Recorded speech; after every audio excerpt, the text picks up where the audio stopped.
Hey everybody, and welcome back to our scenario playthrough series. This is Three Monkeys Park Part 2, where we are going to finish off our 1,400 guests by the end of October Year 3 with a park rating of at least 600. Not a terribly challenging goal, but we are lagging behind a little bit, so it is coaster time once again. And our coaster of choice is a corkscrew coaster.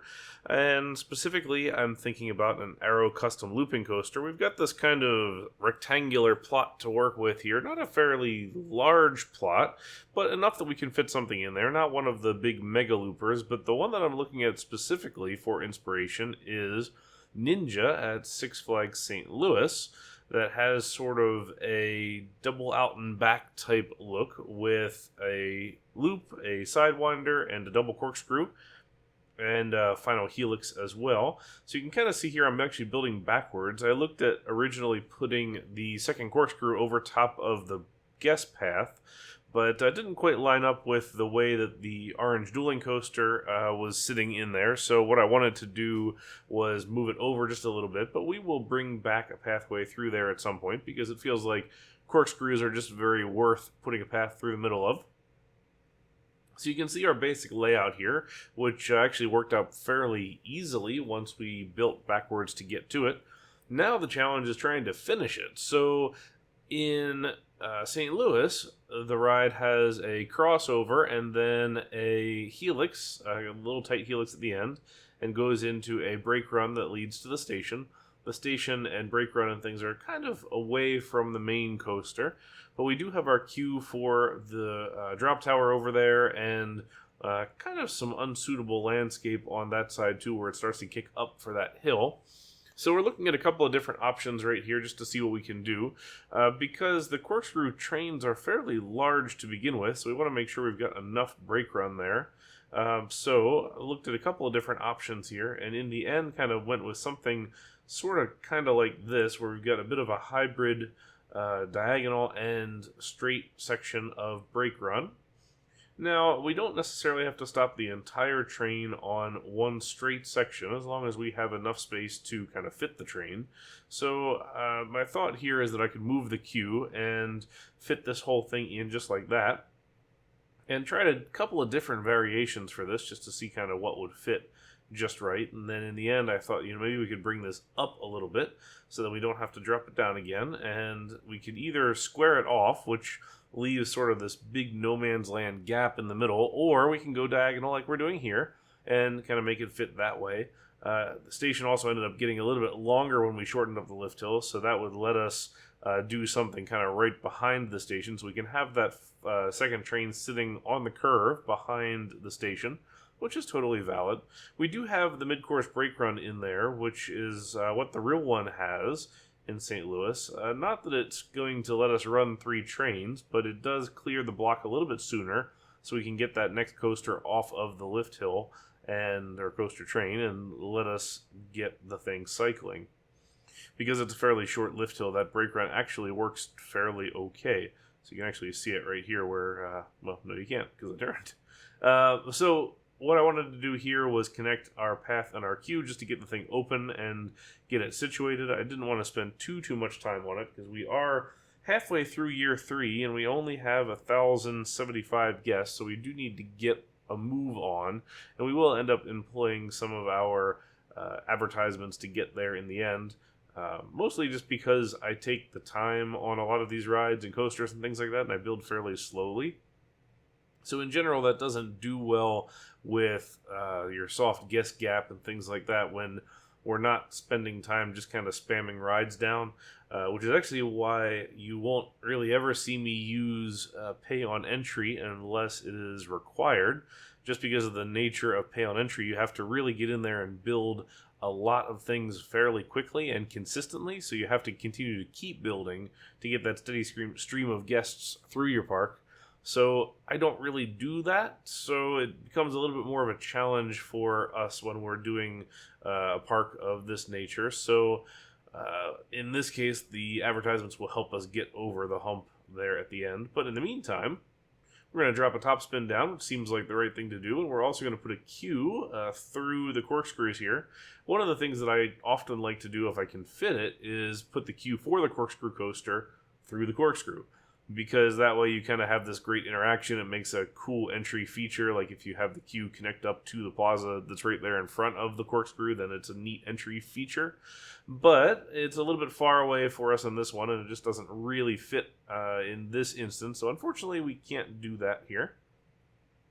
But what we can do is place the 3D Cinema, which I haven't done a whole lot of these just because I don't really like the look of them in the game. They're just kind of large and in the way, I feel like sometimes. So I try to avoid them in general, but it is a good rainy day alternative for guests when there is a storm coming through, and it does bring in a good number of folks through the queue. So generally that works all right, and we can kind of stick it over here in the corner where it's not super obvious and super visible, and also kind of sink it down a little bit into the landscape there. We could put it down even further if we really wanted to, but it doesn't have to go that way. Now, I mentioned in the last stream, or last video, that I wanted to bridge across the little slalom section there of the triple duelers, and here we are, bringing that one in and also crossing over the car ride that we built earlier. I just think it would be a really cool place to stand and take pictures as these three coasters kind of all shoot through that trench. You could almost make it like a Star Wars theme or something as you go through the trench there, battling back and forth. So it's a pretty neat view, in my opinion, I think. We're also going to go ahead and fix some of the litter and a lot of the vandalism here. A lot of that's from Twitch Redemption, where we made all the guests sick, and I think we also made vandalism intentional, perhaps. I can't remember. But anyway, if you do feel like screwing around with my parks as I build them, feel free to join on one of our Twitch streams, which are usually Friday afternoons. But we are continuing here to connect across. This gets us a nice little loop here and really activates this half of the park, which really has nothing over here. The trench kind of cuts in half. We're not even in half. I guess it's only a small section over on this side, but it does kind of cut off this one section, which is a fairly large buildable space. To be honest, we could probably fit a full coaster on this side if we really wanted to, but in this instance, I think the cinema is going to do just fine, so we'll stick that one there. We'll also come through with some of our food and beverage huts just to get some additional eats on this side and also increase our guest count ever so slightly. And we'll also hire some handymen and put some more benches down just because we do need to do a little bit of care to our overall layout of things and add some fencing and just clean it up a little bit and give us some more pleasant aesthetics going on here. We've been spending quite a lot of time just building in order to get the guests through the door and kind of leaving all this for later once we knew that our win was assured. So I kind of been waiting to take care of a lot of this bits and pieces and stuff. So like these mesh fences here and all of that is pretty straightforward. So now what we're going to do is go through here and rearrange some pathway, and you can see we're lowering this. We're going to take a guess what this is going to be. So we are going to look at an Intamin reverse freefall. So this is sort of a weird one, and I guess the first question that I would have asked myself is, can a park like this afford it? Because these things were stupidly expensive, and they also cost quite a bit to run. And, you know, a medium-sized park I wouldn't necessarily think could afford something like this, but this park afforded triple dueling coasters, so we got to think they've got some decently deep pockets, maybe. So in the first round, I put it the opposite direction, and it didn't quite fit with the slope to vertical because it's a pretty substantial piece. I think it's like 6 tiles long, maybe more, and it just doesn't work very well. So in the opposite direction, it actually works a little bit better, and works better in the sense that now I can put the station kind of in the back, and now our tower is sort of in the middle. It does look a little strange maybe that we have this tower right in the middle, but there's some pretty cool interaction here since we've sunk it down below the general pathway, so it has this kind of neat tunnel and out of tunnel and back into tunnel interaction, which I think is kind of fun, and some of the overall pathways and everything. It's not a terribly tall one because we really don't have a long launch track, and these things do take a little while to kind of pick up speed and kind of get there. But it does get up a decent amount so that it works fine, so I don't need anything super, super huge, I guess. We'll reroute our drop tower queue once again, and in its place put the queue for this guy. So now we have these kind of 3 thrill rides all squeezed in one section here. And you'll notice here I'm also just rearranging the exit path and the queue for the Arrow Corkscrew Coaster just to get this guy in. And it's a little bit funky there, those two exits, the way that they interact, but we'll fix that a little bit later. But right now, we just need to finish up because we are nearly into October year 3, and we are just about to hit our goal, so it's working just fine. So right here, we're going to do a little bit of landscape manipulation to lower down our path a little bit. I want to bring this one down by 1 just so that not all the pathway around the reverse freefall is at too high. So you can kind of see I'm doing some fencing here. And I'm alternating between the hedge fence, which I just like in general because it's a nice solid fence, and the mesh fence so the peeps can see through it and see the ride going. Because really, you figure when you compare the hedge fence to the height of a peep, they can't see over that. So unless it is higher up than the hedge fence, they can't see whatever is behind it. Same with like one of the wooden fences.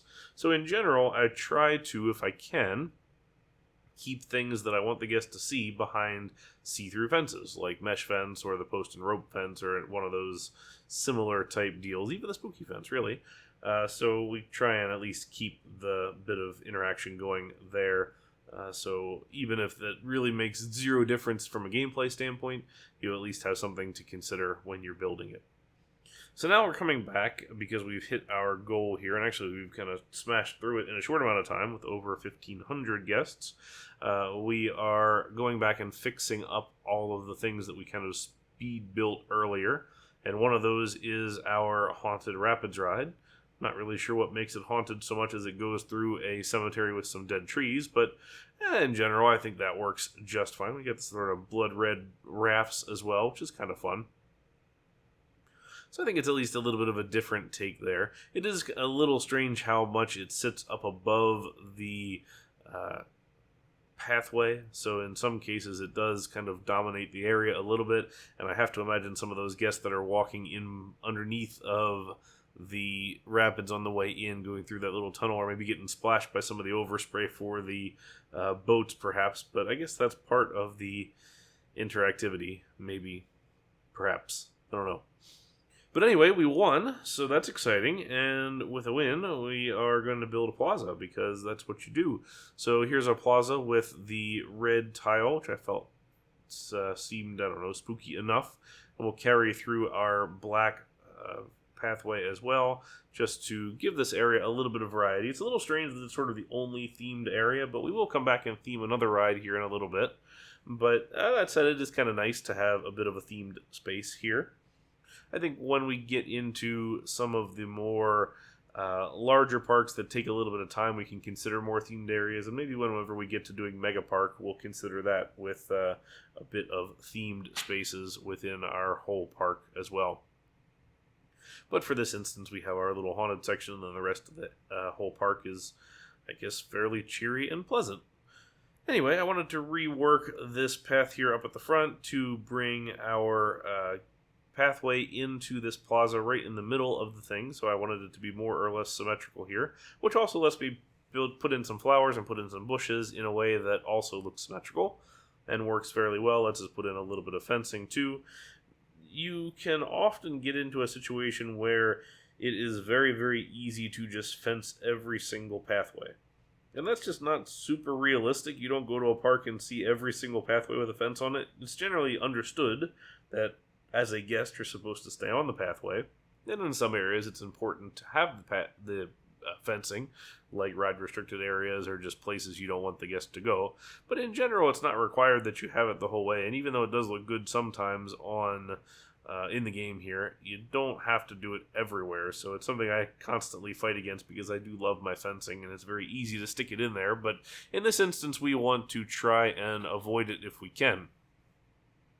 So what I'm going to do here, as I just finished about fencing, we're going to fence this whole darn thing, and put a couple of little seating areas there and work that into our front area there. So now our entrance is pretty much done at this point.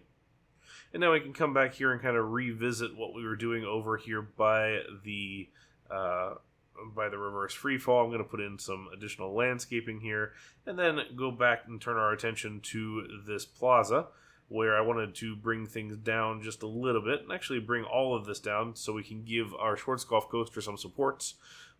Because as you all well know, if you follow this channel, is that coasters on the ground don't look good. They're not realistic either. So we want to bring that coaster up off the ground, and since the coaster already exists, the ground can be moved down. So that's what we're going to do, and move the ground down to get away from the coaster. And there's going to be a couple of sections here where we're just not going to get to that point, because there's a lot of this coaster that's on the ground. But for the most part, we're going to adjust the bulk of it to do the right thing there. So we can see here the plaza that's coming in, and kind of a bit of a surgery here that's not going super smoothly as we pull out a bunch of stuff and put back a bunch of things while we still try and keep all these areas open. But we can do that relatively well here as I adjust some things here and there. And I wanted to do the 2 queues for the reverse freefall and the drop tower there. I wanted to do both of those right in the middle of those kind of 2 sections of our plaza, so that way it looked at least a little bit symmetrical. And we can put that in there very nicely. And our queue now ends up being fairly long for the drop tower, but that's okay. I think we can deal with that. Maybe it would have been best to swap it with the exit path, but in the end, it doesn't hurt to have a longer queue, and if you fill it, then hey, great, that works very well. So now we can finally fix up this disaster of an exit path for both of these sections. So we're just going to go ahead and demolish those things and work on kind of rearranging this a little bit to something that works slightly better. And slightly better is basically straightening it out just a bit and trying to kind of rework the way that our coaster comes, or our queue for the coaster comes in over here. The other challenge is trying to figure out where this queue lives and where it connects to the overall path, because it is sort of on the end here, and I decided, you can see at the moment, to rework that so we come on the other side of the entrance, go underneath the mid-course brake run, and then go in front of the loop, so we got a pretty nice view of the loop there. We'll also put a path plaza there at the end just to give ourselves a little bit of interaction and work fairly well there. And we can also cover our reverse freefall station with the exit path as well. So now it works fairly nicely there. We can smooth out our overall landscaping and just drop in a whole bunch of trees, because some of these areas just need a little bit of forest in them. So with the plaza, it makes sense to have some food and beverage, because if you have a plaza, you have seats, and if you have seats, you want some food and beverage items. That's sort of a backwards thought process there, but in general, it does make sense to put some shops and stalls and restaurants and things nearby your plazas, or areas where you have a lot of seating. So you can see, too, we built a couple of little seating area alcoves there as well that kind of look over down to the Schwarzkopf coasters and the Arrow coaster as well. You get a decent view there. So coming back in with a little bit of landscaping in this instance here, doing a little more manicured trees rather than the more kind of free-form forested areas that we've done earlier. Now we can come back through here and fill in our plaza, put in a pizza stall, put in a drink stall, and this area is pretty well cleaned up once we put in a little bit of the hedge fencing there. We have it come down just a little bit there, which means that in the seating areas you get the nice view, and the rest of the areas you have a little bit of privacy.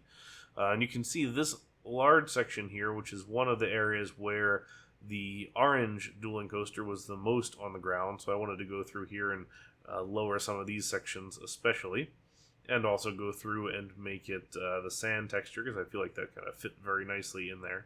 We could go through and lower the whole darn thing, because we do have the space to do it, but I just didn't really have the time at this point. Some of these, we try and do all of these builds in one long stream, and typically they end up to be maybe 4 hours or 5 hours, and in some cases they can go even longer, like the Thunder Rock scenario, which went into 6 hours. So at some point, there's only kind of so much you want to do, and there's certainly a chance that I'll revisit some of these scenarios. I've definitely considered it, or even picking some of the scenarios where I just didn't think that the park clicked, and maybe try it again and look at it with a different perspective perhaps and see how it looks. So if there's ever any ones that you would like to see done again, or like to see done differently, or like to see taken a little bit further and continue to be developed, always let me know what those ones are when you comment. And certainly we do appreciate your comments. It's always nice. So now let's turn our attention to our little Jurassic River here, Jurassic Splash, I think we ended up calling it.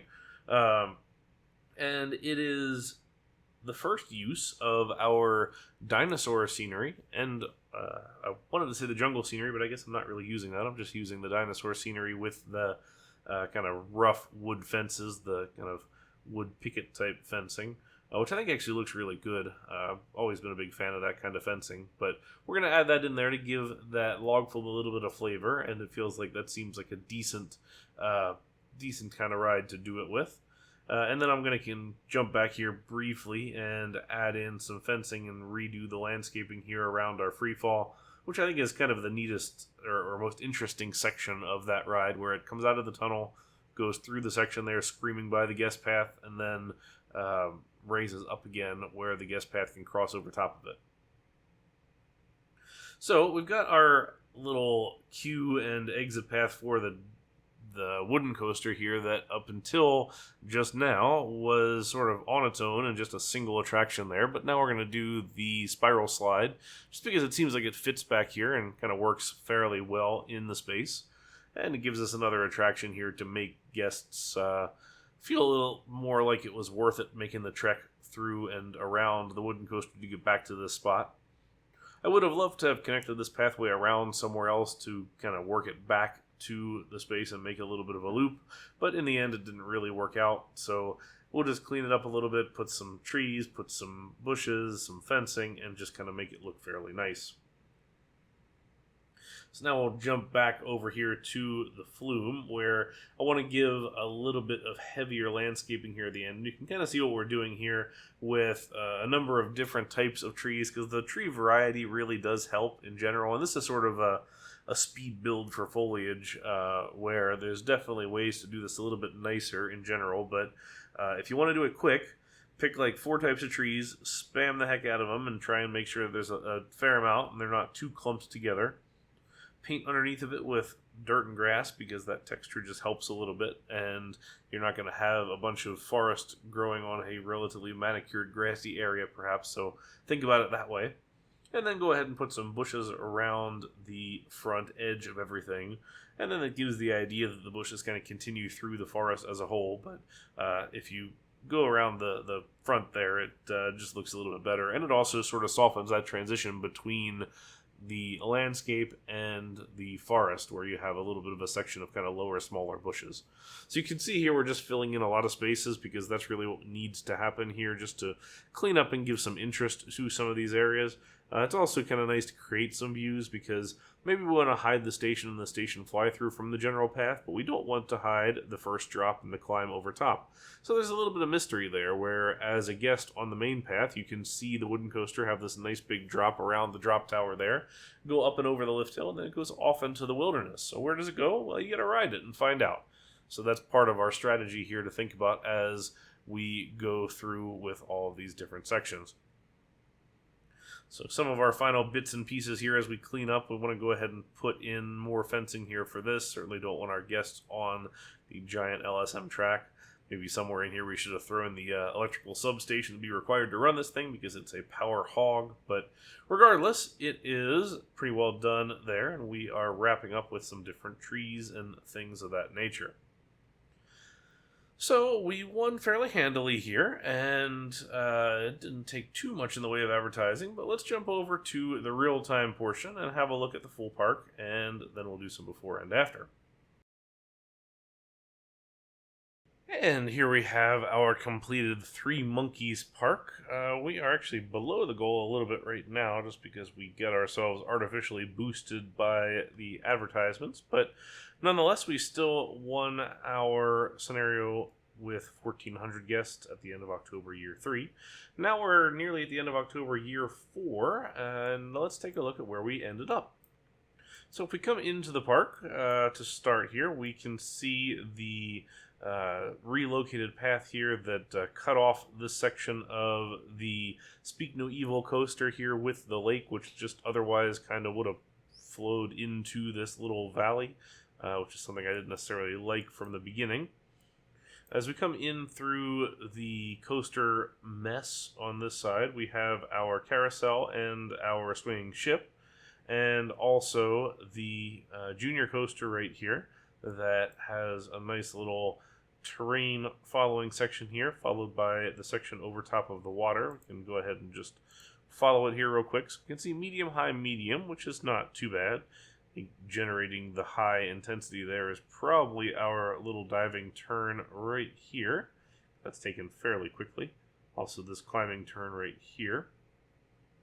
Those are usually the biggest drivers for that kind of thing. But anyway, it comes into the brakes very nicely, and there we go. We did rebuild this little lake right here as well, and you can also see the sections, which we didn't really stop to look at, of the triple duelers here that we revised and edited. Fairly simple adjustments. Could have definitely spent some more time on getting things to align a little bit better, but I didn't want to spend forever, nor did I want to really rebuild the whole things. You know, they definitely could use a rebuilding, but we're just not going to do it. I think it's fine as it is. Over on this side, we've got our 3D cinema, which has absolutely nobody in the queue, so it must be too expensive. Nice little plaza here. Our bridge across this trench section. And then our car ride here that goes over top of the duelers right here, which I think would be a pretty neat interactive element in my opinion. Also activates this little space up here, which doesn't really have a whole lot of area to do much of anything else.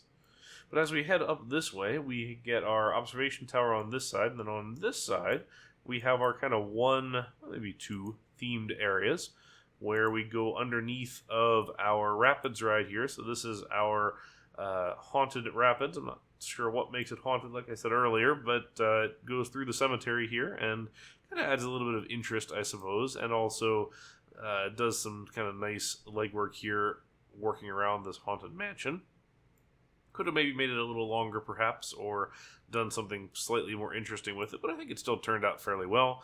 It has a nice little plaza here and a nice change in pathway as well, so it does pull off this area fairly distinctively.